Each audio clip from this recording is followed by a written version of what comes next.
everyone. Welcome to our seed saving workshop. I am Casey Hummeldorf. I am the Girl Scout who's been holding these workshops, giving this gardening information out to people and encouraging people to start gardening. I've had the honor of working with the Prince William Master Gardeners as well as the Manassas Park City Library. And this is our 13th workshop. I am so happy with how things are coming along. We have one more workshop after this, and honestly, it's surreal how much support I've gotten for this project, how many people have started gardening because of this project. Valerie, if you would like to talk more about the libraries. Sure. So hi guys, my name is Valerie. I work here at the Manassas Park City Library. We were thrilled to partner with Casey for her Girl Scout Gold Award project this year. She has been hosting a fantastic series of workshops that go over all sorts of different aspects of gardening. And she also installed the free seed library that we have here at the Manassas Park City Library. So we're located in Blooms Park, and the seed exchange box is outside of the library along the nature trail. And it's a free leave a seed, take a seed type box where you can get free vegetable, fruit, and herb seeds. So that's been really popular, and Casey has provided a lot of great information through these workshops to help people get their gardens started. And now as we're moving into fall, at the end of summer here, we are getting into some pretty cool topics like fall vegetable gardening. And like in today's video, we're going to be talking about seed saving. So she's moved us through the whole gardening process from start to finish. So I'll include some information about the project and links to some of the previous resources we've talked about in the description box below when we upload today's video to YouTube for anybody who's watching this after it's been live. But we've been real thrilled to work with Casey this summer, and I'm going to go on and hand it on back to her. All right, thank you, Valerie. So as Valerie said, these sessions are being recorded and being uploaded onto YouTube. If you don't feel comfortable with being recorded, you are free to leave. We are happy that you even just showed up. We will let you know when the video has been uploaded, and we will send you a link. Again, if you need to go, feel free to. I do not take offense to it. I'm so happy you even showed up. Other rules and discretions, please keep muting videos and put any questions, comments in the chat. I love seeing the chat be active. I know Valerie loves seeing the chat be active. It's so nice to get your feedback just on the videos and get your questions on stuff we can clarify. No spamming in the chat. I know that seems like a weird rule, but I've done Zoom workshops with little kids, and it's just a general rule that I put out for all my workshops. So overview of what the workshop is going to be like today. Introductions already done. Watch the seed saving video provided by the VCE Master Gardeners. Now this video is a bit longer than our previous videos, so that's why we're starting at 1 o'clock instead of our usual 1:05 time. Then we're gonna have just one or two quick add-ons, final remarks, and announcements. That should only take around 5 minutes. We don't want to keep you guys trapped here for too long. And then, of course, we're going to have our Q&A and closing also for 5-10-ish minutes, depending on how many questions people have.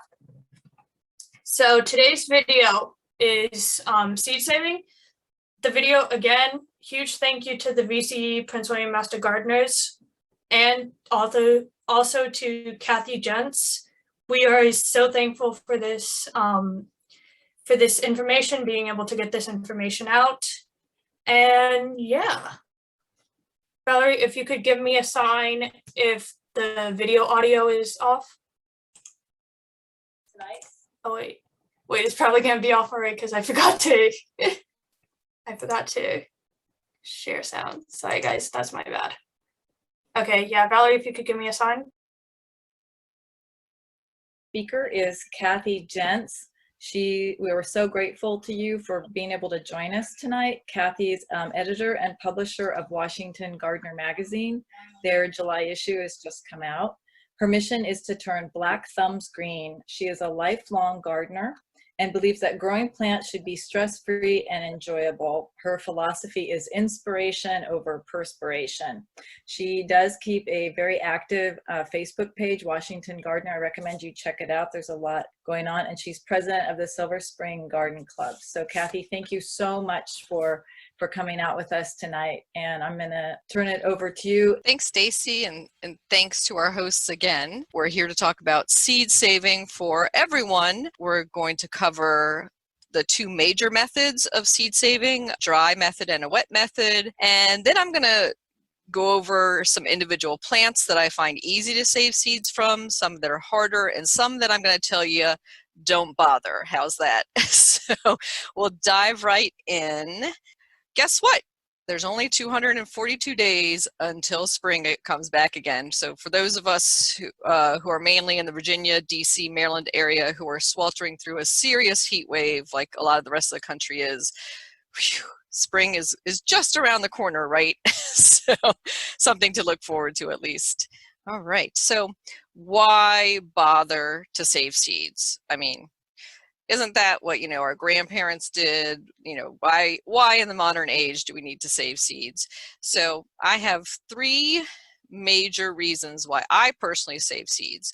The first is thrift. So, you know, some people might call me a little on the miserly side with my gardening dollars, and there are certain things I want to invest in and certain things that I know I can get from free from my own garden. So why would I bother paying for them?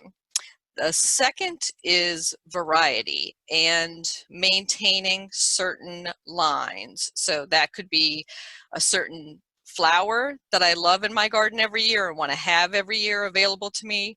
It could be an heirloom that somebody passed along to me. It could be just that I enjoy selecting for a certain flavor of, say, tomato, and every year I want to select a sweeter and sweeter, or it could be a more savory and savory tomato in that variety, and then eventually I might even have what would be called my own tomato at that point, selected from that seed line. And related to that is I'm a big believer in local sourcing and buying local, and that things with local provenance usually do better in your area. So say a coneflower, which is in this picture here, has reseeded itself for a few generations. I know that that is a successful plant in my growing zone, and were I to pass it off to other gardeners in my growing area, I know that they would most probably have success with that plant. Whereas maybe a coneflower that was collected outside of Milwaukee, Wisconsin might not do as well for us here in the mid-Atlantic. And then the third reason is for passing on to others. So I host a National Seed Swap Day. So if you go to seedswapday.com, you'll see the last Saturday of January every year was officially named National Seed Swap Day, and I encourage seed swaps to take place across the country in and around that date. So if they take place 2 weeks earlier or 2 weeks later, I still count them as National Seed Swap Day. And locally here in the DC area, we host one in Virginia and one in Maryland, and for those seed exchanges, I'm bringing a lot of seeds from my garden, but I'm also enjoying the benefits of a lot of seeds from other people's gardens in my local area. So swapping and exchanging seeds would be my third biggest reason for seed saving. And if you have other reasons for seed saving, please feel free to share them in the chat. And I'd love to see them. All right, so we're going to go over today mainly how to save seeds. And in this picture here, the photo that I posted, this is an outdoor seed saving clinic I gave in a community garden a couple years ago. And you'll see my tools or tricks of the trade in this photo. So you're going to see brown paper bags, white paper envelopes, some snips, glass jars, and then some dried seed heads, which we'll talk about in a bit. But you can see that very low cost, very easy. The biggest tools and the most important tools you'll need for seed savings are at the end of your arms, your hands, and your brain, obviously. So let's go into probably the most complicated topic of what I'm going to discuss today, and we'll get this out of the way. And that's hybrid versus open pollinated seeds. So you've probably heard, if you're a beginner or intermediate gardener, that you've been told you cannot save seeds from hybrid plants and that those won't grow or something like that. Or they'll say, don't save the seeds from hybrid pumpkins, they'll never grow. That's not true. They will grow. What will happen is they will not grow true to what you had. So if you had this gorgeous tomato red torch that I grew last year, which is a F1 hybrid, were I to have saved seeds last year from that red torch and planted them this year, the tomato that would result would be probably something that looks a little like that red torch, but I bet it would be a solid red, or it might look like one of its parents, but it would not be all chances and odds put together ever again a red torch. And I'll explain why here. So a hybrid is parent A plus parent B are put together, sometimes in a lab, sometimes in a field by cross-pollinating them and coming up with C. So I'm just going to make up some names here, and I'm going to say tomato baby, tomato boy creates tomato baby boy. How's that? But if I save seeds from tomato baby boy, which was pollinated by itself, tomato baby boy, I will not get tomato baby boy, if that makes sense. And if tomato baby and tomato baby boy are crossed, I'm still not going to get tomato baby boy. Does that make sense? Or if I cross it with one of the parents, still not going to get that. It has to be that combination of those two certain parents.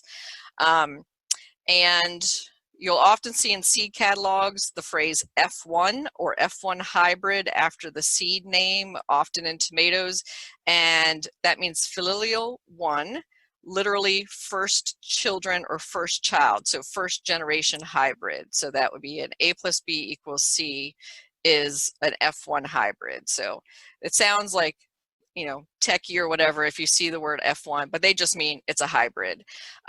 So why are we growing hybrids? And, you know, why aren't we just open pollinating, collecting seeds?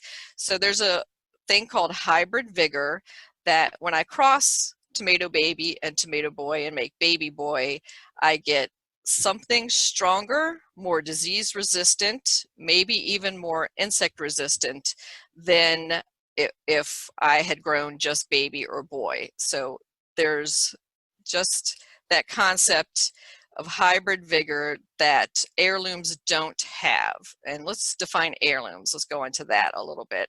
So an heirloom can be any collected seed passed down for generations. Generally, most seed companies are using pre-World War II as heirloom. Sometimes you'll see the word vintage as well, and that might be 40s, 50s, 60s. As we're rounding now into 2020, I think that those dates are going to shift a bit, but those have been the definitions up until now, is basically any time in memoriam up to World War II. Sometimes people use World War I.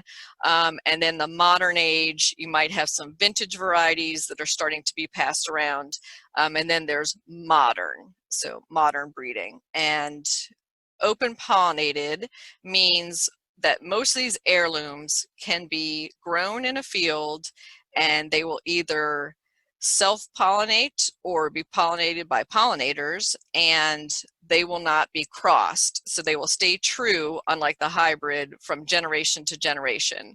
And we'll talk about some exceptions to that in a couple minutes. All right, I hope I didn't confuse anybody with that, but that's to say you can save hybrid seeds. So if you want to take a chance and you have a squash that you love this year, and I'm like, I just want to save seeds from it, even though I know it's a hybrid, and try to grow it next year. You might get something funky, you might get something different. It'll probably grow for you. It's not sterile, but just know that you're not going to recreate the same one.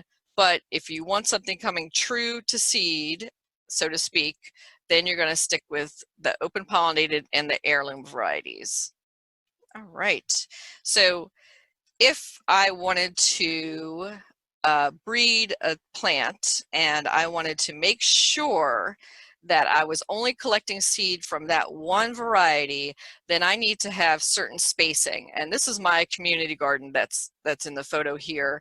And it would probably not be possible for me to be able to have, say, a variety of cucumber and collect seeds from that and then pass them on to you and know 100% for sure that those seeds are going to come up as that cucumber, because as you see, our plots are so close together that somebody else's cucumber over here could have a bee, take that pollen and cross with my cucumber.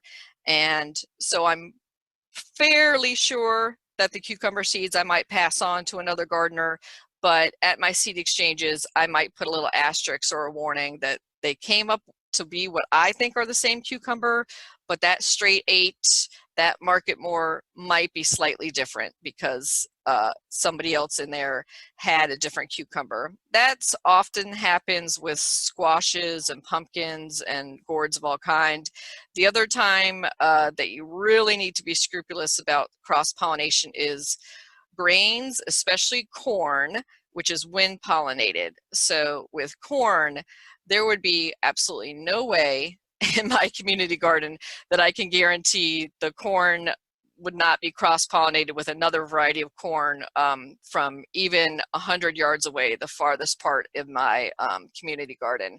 So you'll see sometimes in seed saving books, they'll have distances spelled out. So they'll say, if you want to make 100% sure that you're saving this open pollinated variety, that you cannot be within 3 miles of another person growing corn. And I don't know about you, but in my urban area, that's just not going to happen.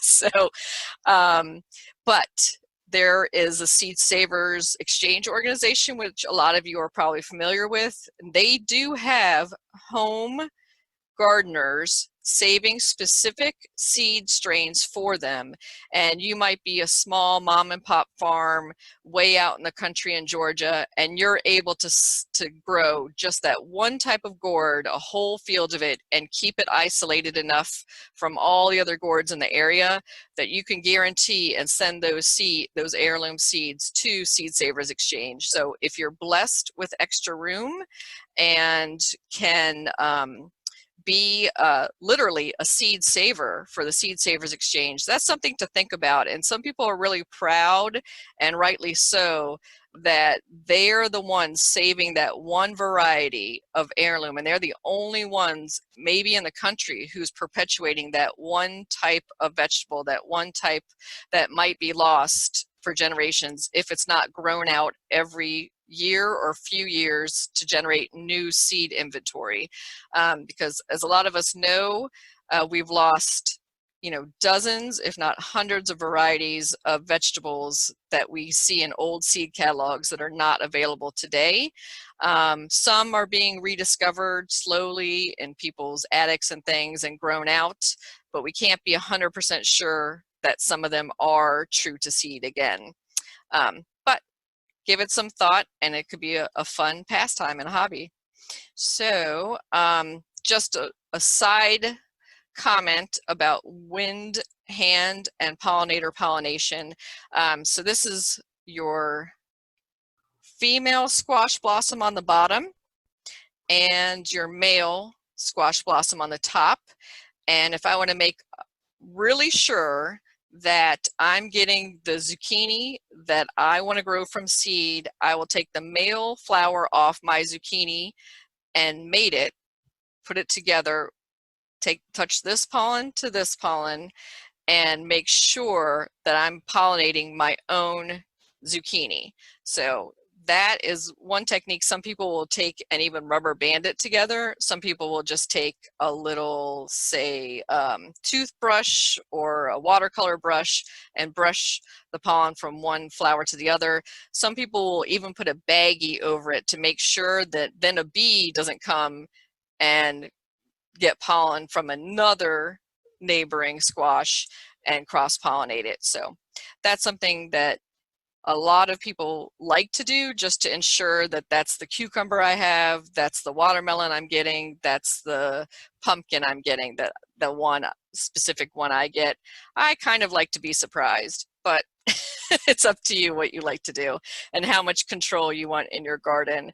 The other reason you want to know about this is because this year especially, I've noticed and had a lot of reports of lack of pollinators in our vegetable gardens. Some people are noticing that butterflies are coming super late this year especially. So if your squashes are not producing, if your cucumber is really slow to set fruit and you notice you have tons of male flowers and just a few female and they're not getting pollinated, then hand pollinating them to get a head start is a really good method to know about. And it's just fun. Come on now. All right, the other reason we want to do seed saving is we want to select the best. So some people will go in their, say, cutting garden there, and they have a bunch of zinnias. So this is, say, my bunch of zinnias here. And I'm like, I like this ruby red one, and I really like this spotted one that popped up in my garden. And I'll enjoy it as it is in the garden. I might bring it in as a cut flower, but I'll usually just enjoy it out in the garden. And I'll come with a twist tie or a small piece of yarn, and I'll put a tie around right below the blossom. So where my fingers are in this picture, I'll tie a piece of bright colored yarn. And then when the flower starts to dry up and form a seed head, I know that that's the seed head I want to save for next year.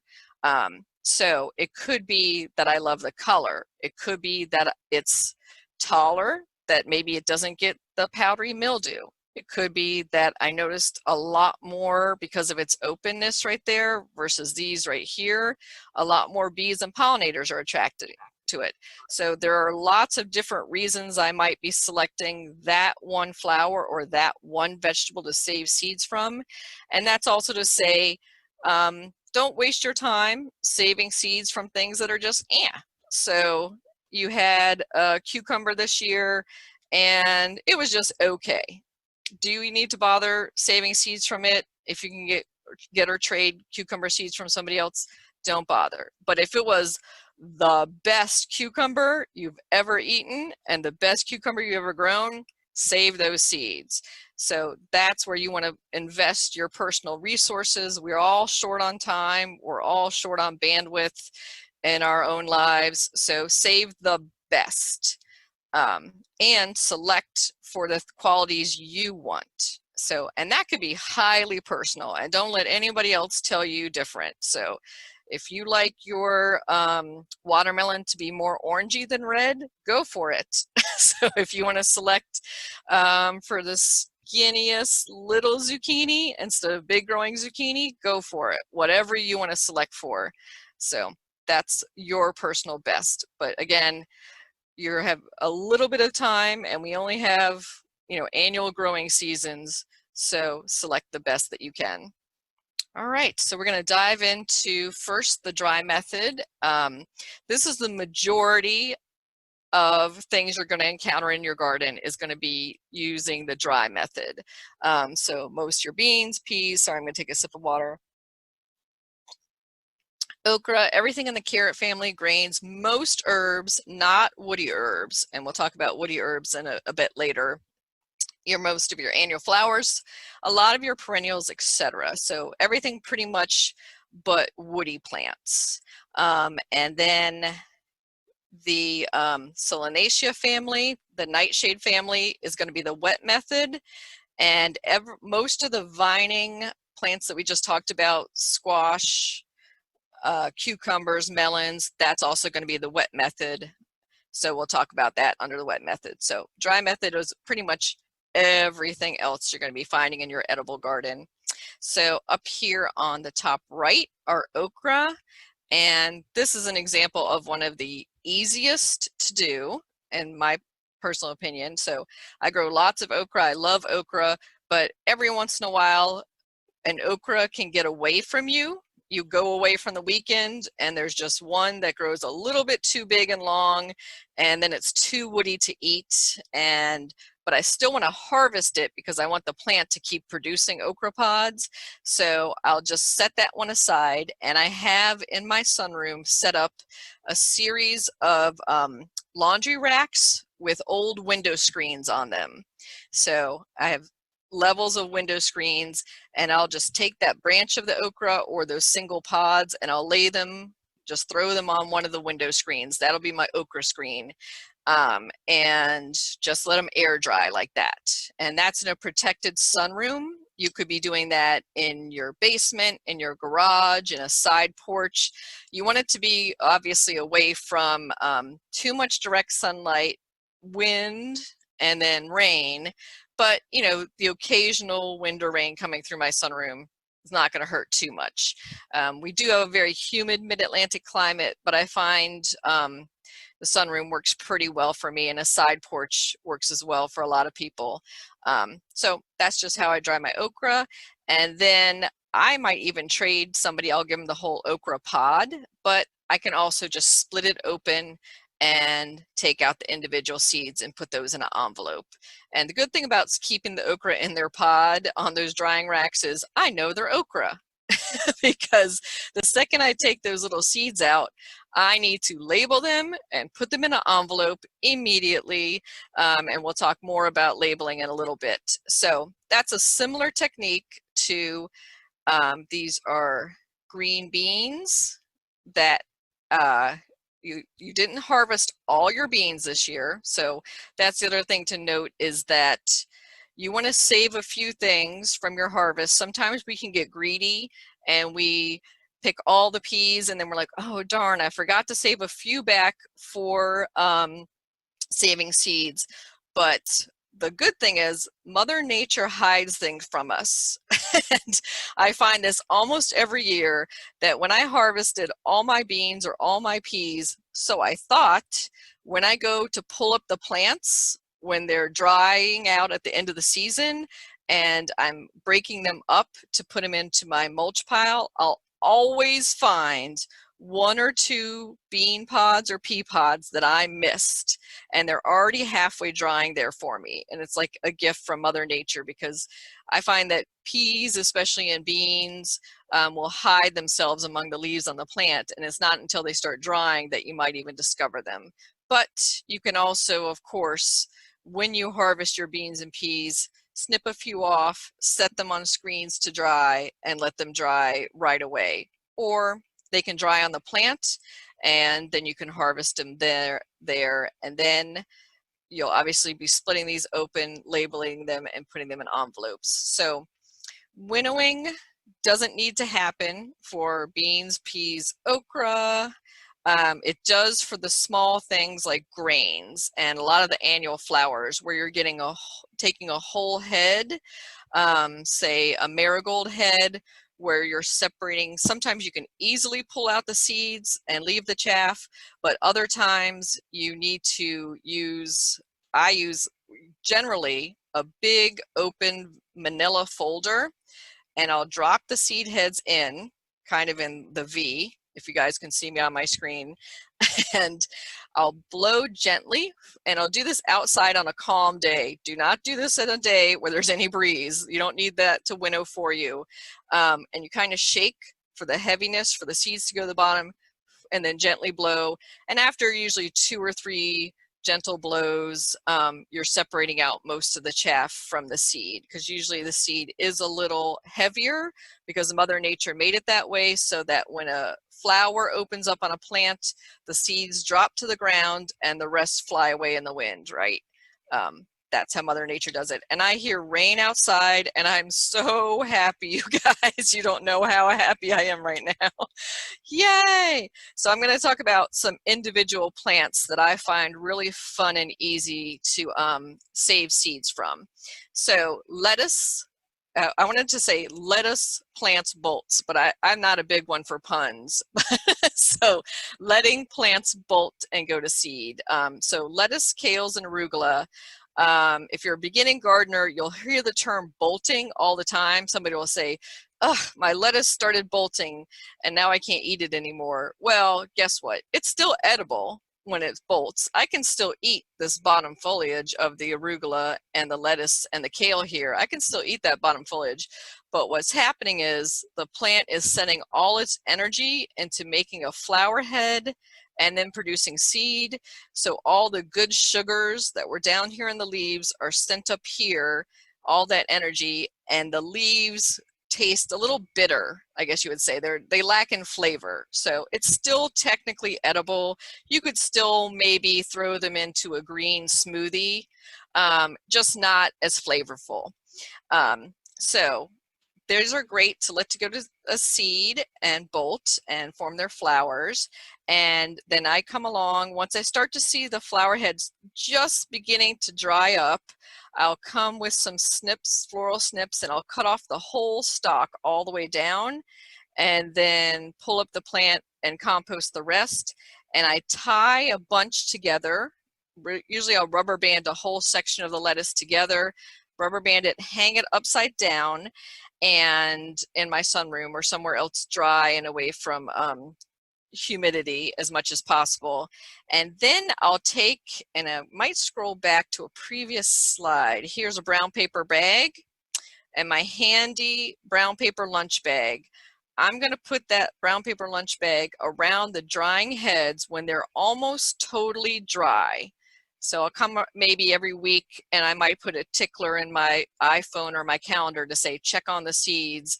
And when they're about to the stage of 90% dry, they're about to burst on me, I'm going to put them into a brown paper bag and then put a rubber band around it. And before I put the rubber band on those flower seed ends, I'm going to label with a big marker or Sharpie arugula, kale, lettuce, and then if I know the specific variety, I'll put the variety, and I'm going to put the date. So it could be like June 2020 purple moon kale that I grew this year.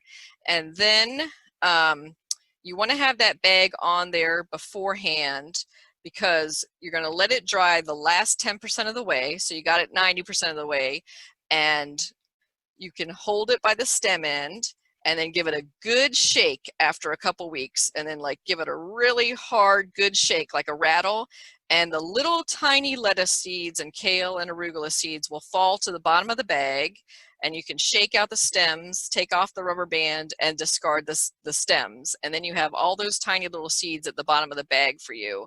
I find this 100 times easier than sitting at an open table and opening up those seeds and then having them spill over, because these are basically the size of, tiny pin marks, and especially lettuce. If you've ever opened a package of lettuce seeds, they're just so tiny. And this is worth it for me to harvest my lettuce seed and let some go to seed and bolt every year, because lettuce seed needs to be the freshest seed every year in order to germinate. Lettuce has the lowest germination rate and lowest storage ability.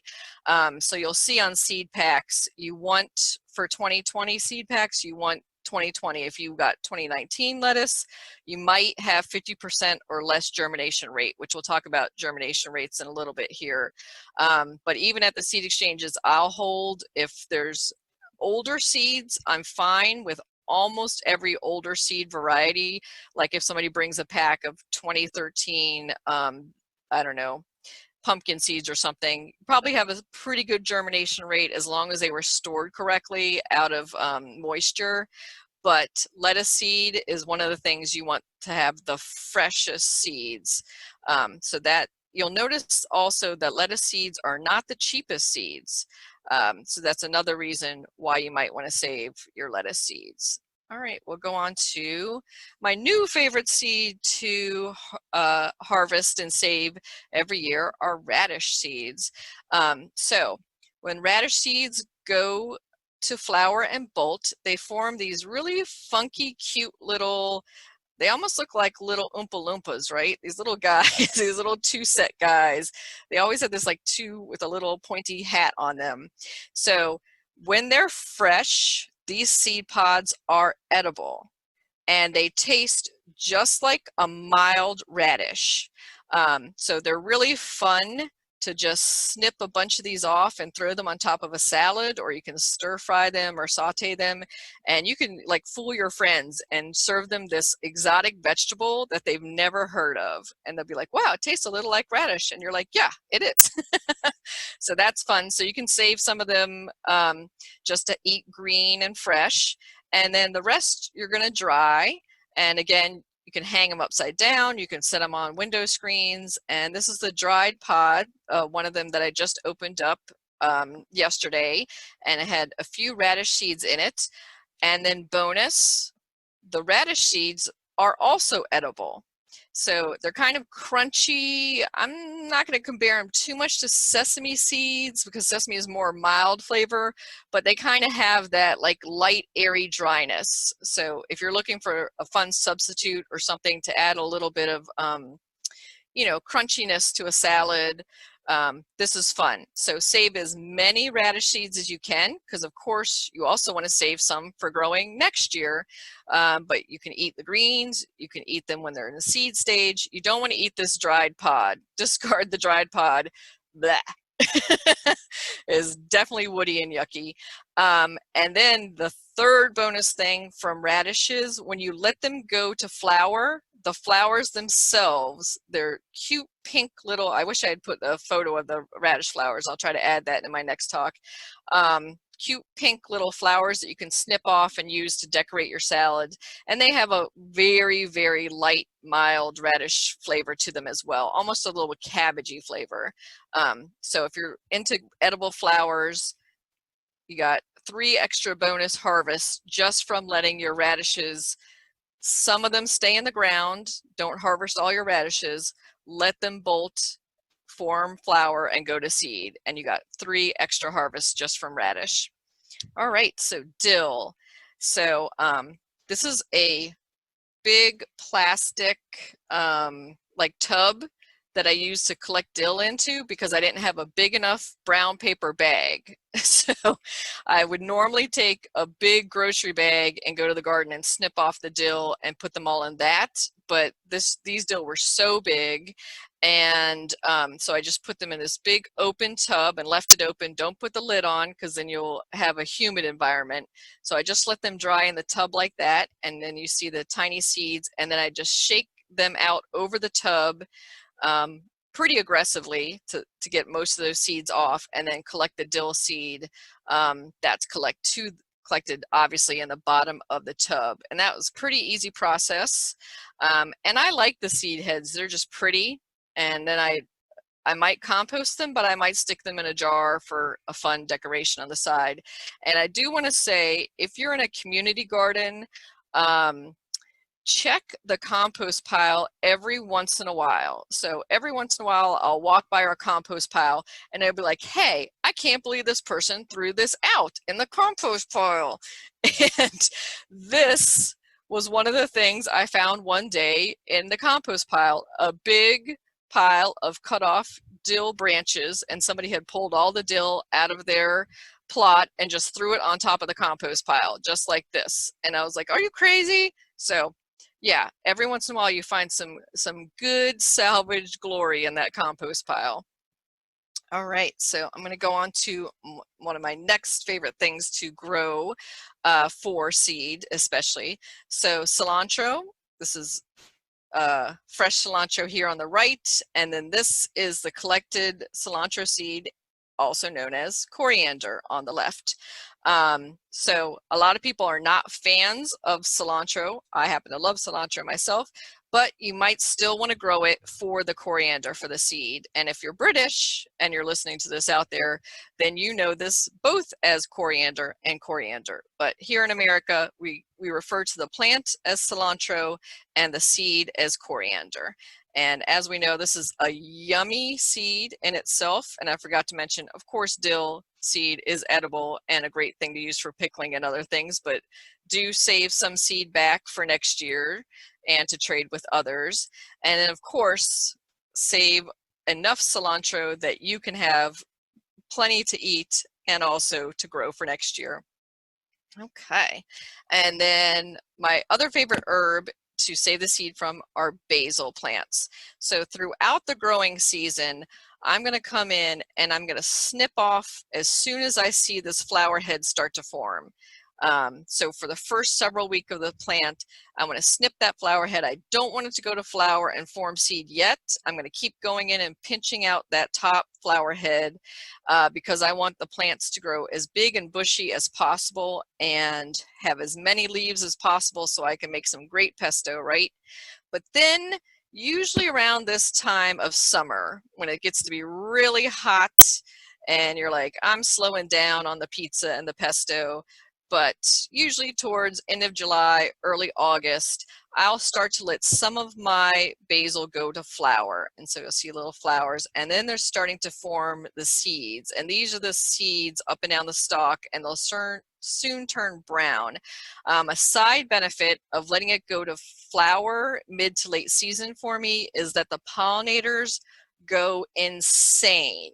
And there's no flower in my vegetable garden that attracts more bees than the basil when it goes to flower. So it is just like a buzz full of pollinators. So they go to town on it, and then I snip off the flower stalk, and then I'll put that in an envelope and then save that and check on that every once in a while. I won't snip off the whole plant because I want to keep that growing and the leaves still growing and I'm still harvesting from it. But I could, at the end of the season, snip the entire plant off and hang it to dry and dry the basil leaves as well as the seeds. So now's a good point in the talk to talk about self-sowing or self-seeding is sometimes the term people use. So a lot of these herbs I just talked about, the basil, the cilantro, the dill, sometimes the radish.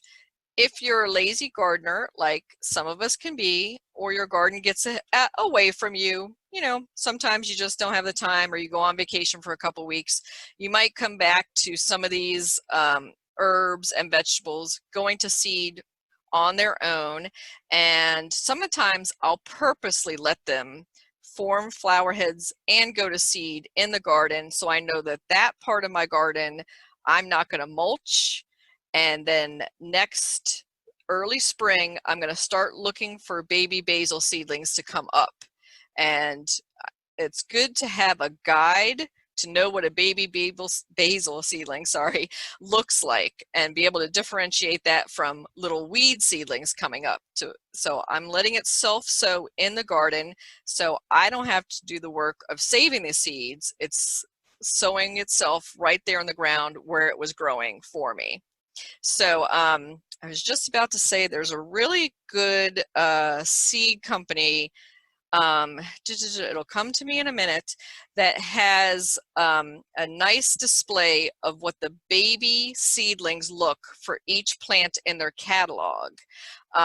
So that when you're germinating them in seed trays indoors or direct sowing them in your garden, you can recognize what that baby seedling looks like versus a weed. And after, you know, several years of gardening, you'll start to learn yourself and recognize it right away what a basil seedling looks like versus a crabgrass seedling or pokeweed or something else. But it'll come to me I'll probably remember during the chat session, so bear with me, I'll remember that soon. So our next seed saving in the dry method, I just wanted to mention quickly. So mostly we're talking about edibles today, although marigold is an edible flower. I find it important when I'm growing edibles to always have a side dressing, I almost call it, or a border around a lot of my edibles of annual flowers. And that is to attract the pollinators to come and pollinate the rest of my garden. So I always have a row of marigolds around my tomatoes. I always have cosmos on the edge, and I usually have cleome, and a lot of times I'll have celosia too. So Celosia, celosia or plume flower is also known by. And those are all super easy annual flowers to just snip off the seed heads, dry them and save them every year, and also let them self-sow. So those three plus celosia are easy to let self-sow in place and to collect and gather from year to year for the garden. I especially like cosmos and have been selecting more and more, as you can see pink. So this is from the Shell heirloom collection of cosmos, and I've been selecting all the Shell pinks every year for the light pink color, not the dark pink and the white, just for fun, just because I like it. So you could certainly do a similar selection if you'd like to as well. This is going to be our midpoint break. Now, due to time restraints, we are going to be skipping the midpoint break Q&A today. I highly suggest you guys go back and listen to the midpoint break, because if you have any questions, it might get answered in there. Also, just to keep an eye on the time for you guys, it is 1:48. If you guys do need to leave by 2, again, I'm so happy that you guys came. And we will send you a link to the video once it's uploaded onto the Manassas Park Library YouTube channel. So, yeah, okay. Back to the video. But I'm pretty sure it was the Park Seed Company. So we'll check that. Now we're going to dive into, and no pun intended, dive into the wet method of seed saving. So this is what we're going to use for those juicy plants that we love to eat, right? Tomatoes, squashes, melons, etc. So in general, what we're trying to do when we're using the wet method is we're trying to get the plant to go through its fermentation process, and then rinse it and clean it and save those seeds for next year. So these are plants that if they were in the wild, a tomato plant, you know, say in Central America, just pops up, the fruit would rot on the plant itself, and then the seeds would probably get eaten by a bird and distributed elsewhere. So that's its natural process. So we're trying to speed up and get that natural process to happen so we can save those great seeds for our gardens. All right, so this is the easy way of tomato seed saving. And there's a lot of hard ways to save tomato seeds. And this is the one that was told to me by Trudy of wintersown.org. And Trudy is a good friend of mine, and I adore Trudy. And if you go to her Facebook page, Winter Sown, S-O-W-N, you'll also learn all about winter sowing, which is a whole other fun world of seed growing. So especially for those in northern climates. So tomato seed saving the easy way. So first, you're going to take a nice, juicy, ripe, fully ripe tomato. It can't be green, got to be fully ripe. So you're going to smush it up. Maybe you can have little kids help you out with this as well. Smush up the pulp and put it in a strainer and strain it over a bowl. You can set aside the pulp to use to make tomato sauce or something else. Take out the big chunks of pulp, and you just want the seed capsule that's inside, that gelatinous kind of gooey covered seed capsule. And you're going to strain out and take all the big chunks and all the liquid you can and kind of push it to the bottom of the strainer. Then when you have just the seeds with their gel around them, I like to use these little ramekin cups to do this. And you're going to use a household cleanser. I'm going to use a name. This is a generic version of Comet, so you can just use any generic Comet. Some people use bleach. I find that a little harsh. Some people use baking soda, which you can do, but there can sometimes be fungal issues in saving tomato seeds with just the baking soda. So you're going to sprinkle a bit of that on top. You're going to mix it up. It's going to get frothy. So it's just going to get a little frothy and bubbly in that little bowl. You're going to set it aside and you're going to put a timer. See, there's a little froth worked up there. You're going to set the timer for 30 minutes. At the end of 30 minutes, when the timer goes off, you're going to pour that back into the strainer. And what's happening is, and why we're doing this whole crazy operation is, you can't see very well in the left-hand picture, but that gel pack that's around each of the tomato seeds needs to be broken up and scrubbed off. You cannot access the seed when it still has that gel coating on it. So what we're doing with the cleanser is breaking through that gel coating, opening it up, and getting clean seed. So if you've ever tried to by hand take apart a tomato and kind of squeeze by hand the little tiny tomato seeds out of that gel, you'll know how crazy and hard that is to do. So the way we're doing it here, again, is the 30 minutes with the cleanser to break up that gel and then put it through the strainer. And then you're going to do a couple rinses. You're going to use a couple drops, and you'll see I've got it down to just the seeds right there, a couple drops of any dishwashing liquid, and then give it a final cleaning and pressing against there. And I've got it down to just the seeds at that stage, and then rinse it again. And then you're going to put them on a metal cookie sheet or pan. It could be something lined with aluminum foil, say. And I have my big note here that when you use the wet seed method, dry it on a metal surface. And there's lots of people online that will say things like, put it on paper plates or something like that. Please never do that to yourself. You will never be able to pry up those poor little tomato seeds after you just did all this work right here that we just talked about, and then they stuck to the paper. So please don't use paper plates or anything. You could use old pie tins, aluminum foil, like I said. I like to use these old cookie sheets that I've saved. And then I go one extra step, and you'll see my bookshelf here. I put the seeds to dry up on a high bookshelf and out of the way, because the worst thing is you'll walk by a table with these seed trays on them and you'll accidentally hit it with your elbow or something, and these tiny seeds go flying. Or like me, you have two very curious cats who would walk across this tray, throw these seeds all around, and sleep on here if I were to leave this seed tray on a table out for drying. So I have to hide my drying rack, so to speak. But if you can have somebody build a little drying rack for you, that would be great too. And maybe somebody to occupy your cats and dogs and small children, so they're not always trying to get into your seeds that you're saving.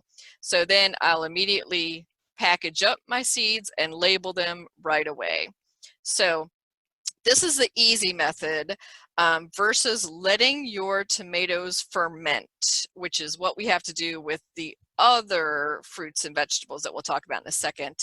And then I'm just do a quick aside on peppers, because Mother Nature gave us a huge break with peppers. You'd think that peppers and tomatoes, because they're close relatives, would be the same exact way of seed saving, right? But guess what? When you cut open a pepper, we all know when we cut open that bell pepper or the hot pepper, the seeds are right there and they don't have that gel around them. They're not encapsulated by that thick mucus gel. And thank you, Mother Nature. So all you have to do is scoop those seeds out, set them aside, eat your pepper, give them a quick rinse, the seeds, and then spread them out on a metal surface to dry. So peppers are like the easiest of the wet method to do, and they're like the least wet of the wet method, and they don't need fermentation, they don't need any other step. Now eggplant is kind of in between the tomato and the pepper. You will have to pry the seeds out, and a lot of times people will take the seeds out when they're preparing and cooking because they just don't like the texture of the seeds in the eggplant. But you don't need to go through the whole process that we talked about for tomatoes for eggplant. Once you separate the eggplant seeds out, you can just give them a rinse and dry them. So for all the rest, melon, squash, cucumber for the wet method, those will need to be fermented and then separated and cleaned. If you've ever left a cucumber on the vine too long at the end of summer, or maybe a little cantaloupe or something else, you'll know the stink, right? The smell of the rotting fruit. So you're going to have to bear with that a little bit. Some people, seed companies especially, will have separate areas with fans on them just for this process. So this is a little up on the upper left. This is the Queen Anne pocket melon, and it's literally the size of a little bit bigger than, say, a tennis ball. It's an heirloom melon that ladies used to have in their pockets as a kind of self deodorizer for the day. It has like a really light melony scent to it, and it wasn't even for eating, it was just used for that. And it's just a cute little melon. So that's a fun heirloom to try this with. So you're going to break open the melon or your watermelon or your cucumber, your squash. You're going to scoop out the flesh with the seed. You're going to leave the flesh with it. So that pulpy part that you pull out of the pumpkin, or that you scoop out of any squash or out of the middle of your honeydew, you want that pulpiness. You don't want to separate it at that point. And you're going to use a big glass pickle jar or a bucket, a clean bucket. So got to be clean jar, clean bucket. If I were to do this whole watermelon, scoop out the seeds, I want some of the flesh with it. And then I'm going to add just enough water to cover. And then I give it a good stir. And then you're going to set it aside without a lid on. So you don't want to create like a little universe inside there where it's just going to explode when it starts to ferment. You're going to leave it without a lid on. Some people say a week, some people say a month. Most people say 2 to 3 days is fine to start the fermentation process. So 2 to 3 days later, you're going to check on your jar or your bucket, shake it up, and you'll start to see separation. The seeds should be going to the bottom, and the pulp and liquid should be above. It should be pretty easy to separate it at that point. So you can just decant it, give them a good rinse in a colander, and then again, lay them out on metal sheets or aluminum foil or what you have. Again, never watermelon on paper. If you've ever put watermelon seeds out on paper, you know the horror that is. And then label it and package it. So that's basically the wet method, the fermentation process in a nutshell. Some varieties, again, people will do longer, but I find 2 to 3 days is just fine. Okay, so I told you earlier I would talk about some seeds that you don't bother saving, and those are the woody herbs, and those are generally the Mediterranean herbs: rosemary, lavender, oregano. I'm trying to think of some of the others. Sage. Very, very difficult to save from seed. Very difficult to start those herbs growing from seed. Much easier to get a section or to propagate from stem cutting from those herbs. So if a friend has a lavender, you can get a cutting from that and propagate from that rather than to try to start them from seeds. Same thing with most fruits. Like, it's fun and easy to think about. You get an apple from a market or a peach pit, and you could stick it in a pot of soil and let it go and see what it comes from it.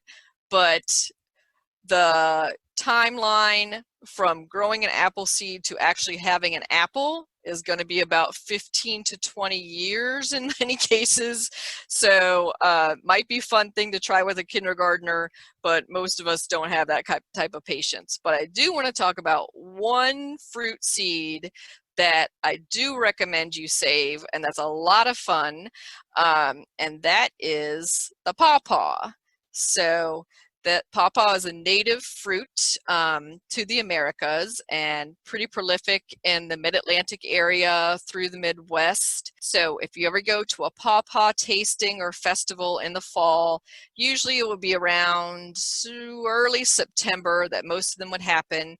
This is when you want to get your pawpaw, and it usually has about 8 of these large kidney bean sized black seeds, and just like tomatoes, it has this gelatinous sac around each of the seeds, and you want to keep that gel sac around them, because what we found over the years is what people would do is they would go to the pawpaw festivals or have a friend who was growing a pawpaw, and they would get the seeds and they would save them, like they would suck off the gel, and they would dry them, thinking they need to dry them, and then store them for planting next year. Well, guess what?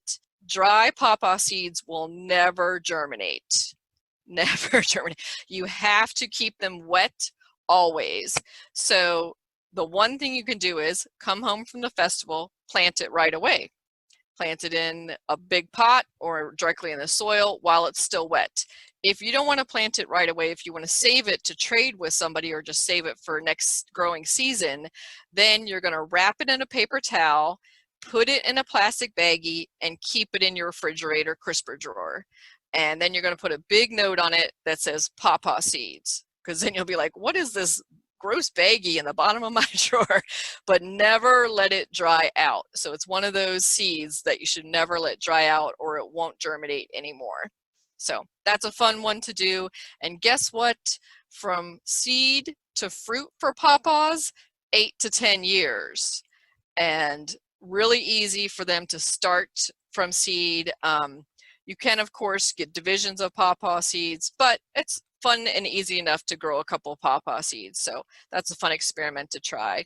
Do want to have a quick note about storing seeds. The enemy of seeds is moisture.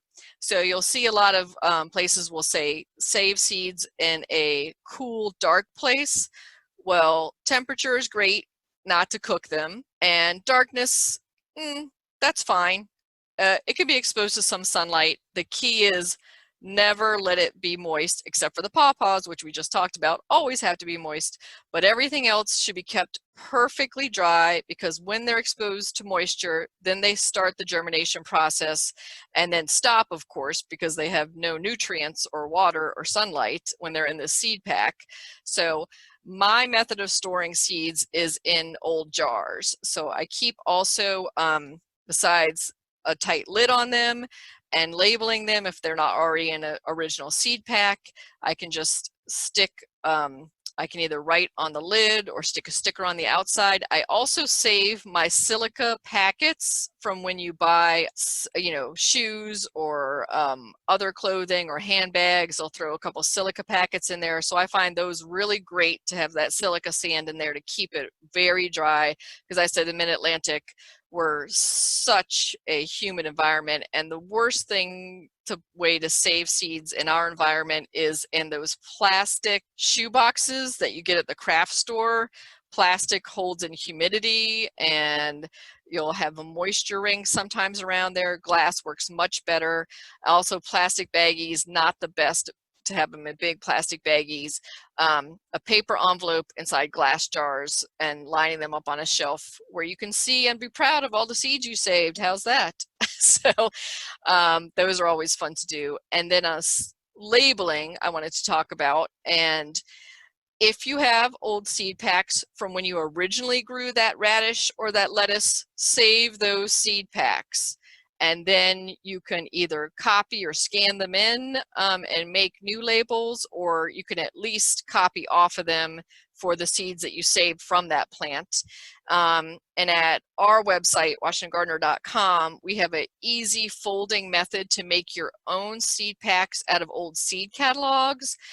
So what I've learned over the years to do is I save seed catalogs, and the page from the seed that I want to save, I'll rip that section and actually use that for the seed packet. So I have that little description right there on its packet as well. And that's a fun thing to do, like on a winter evening when you're watching TV, is to fold up some seed packets. My friend Trudy, who I'd mentioned earlier, who does the winter sown process, he uses these little jeweler plastic bags that I find really nice, and she makes copies on her computer Avery labels. So these are the 30 up address labels you get on a sheet from Avery or Office Supplies.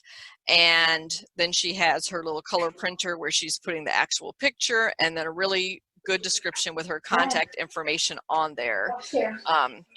So our final note on seed saving is testing the germination rates.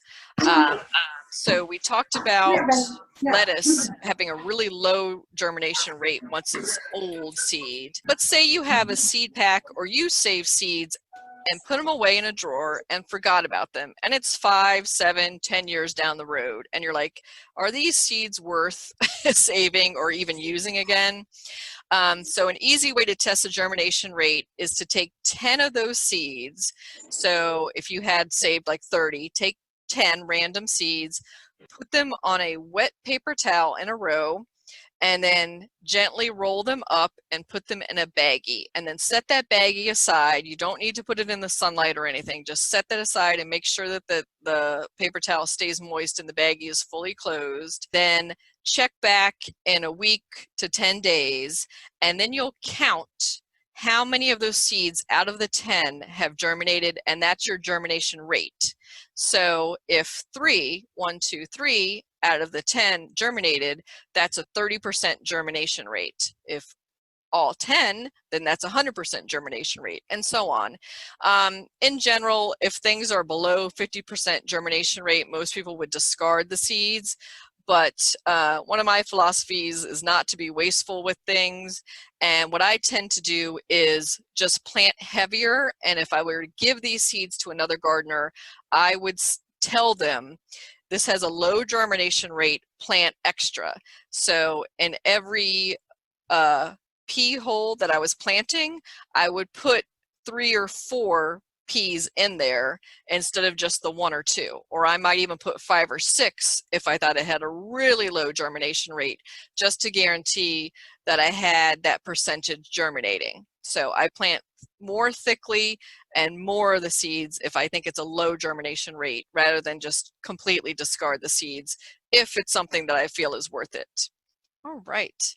So I talked quickly about seed exchanges and seed swaps, and this is a picture from my annual seed exchange that we hosted at Brookside Gardens this year. There's tons of online forums, both on Facebook and elsewhere, where you can swap seeds with people with usually just the price of a self-addressed stamped envelope. Sometimes people want to trade directly with you. They want a zinnia seed for a tomato seed. But otherwise, most people are just super generous with seeds, that once you get started seed saving, especially say marigolds or annual flowers, you have plenty to share with others. And they usually just ask for a self-addressed stamped envelope, as I said. So this is a little quick information on our National Seed Swap Day. So if you do hold a local seed swap, let me know at National Seed Swap Day, and I'd love to add you to our list of seed swaps that are happening across the country on that day. And then a few further sources for seed saving. So these are 3 fairly recent books that I find to be really good overall guides. And the first one is Seed to Seed by Suzanne Ashworth. And these are all edibles. So it's about, I think it's 160 edibles that she's talking about in just this, and how to save their seeds. Complete Guide to Saving Seeds by Robert Go. She has 322, but he's talking about all plants. So not just edibles, but everything that you could possibly save seeds from, Robert is talking about. And then my friend Julie Thompson Adolph, hey Julie, if you're out there listening, she wrote a book just recently actually on starting and saving seeds. Her book goes the extra step to saving, and not just the saving part, but she also talks about the starting part. So the person who had asked earlier about stratification or cold exposure or scarification, Julie's book is probably the one for you. So she talks not just about how to save that seed, what it might take to start that seed. Okay, and now I'm ready for the second set of questions. That was a lot of talking. I'm so happy everybody bared with me this far. Thank you, everyone. All right. So guys, I know that was a lot to sit through. We are going into our Q&A and closing, as well as some announcements. First off, thank you all for coming to our 13th gardening workshop. Any questions that you have right now, you can put into the chat. Any comments you have right now, you can put into the chat. Any questions that we can't answer, you can always ask the Master Gardener Horticultural Help Desk. I have their email on screen right now. Our next and final workshop is going to be on cover crops, and that will be on September 11th. As for announcements, I will be with us talking about seed saving today. I will be putting up something in at the Manassas Park Library. I will be putting up I will be putting out a paper that shows, I will be putting out sheets of paper that talk about the dry method and the wet method of saving seeds, as well as little paper seed packets that you can write what types of seeds you have saved, put the seeds into the packet, and then save them for either your next gardening season, or if you want to, you can come and put them into the seed exchange box. I highly encourage you guys to put them into the seed exchange box. I'd love to see what different and new seeds we have for next gardening season. And yeah, Valerie, if you have anything to add on, you can go ahead.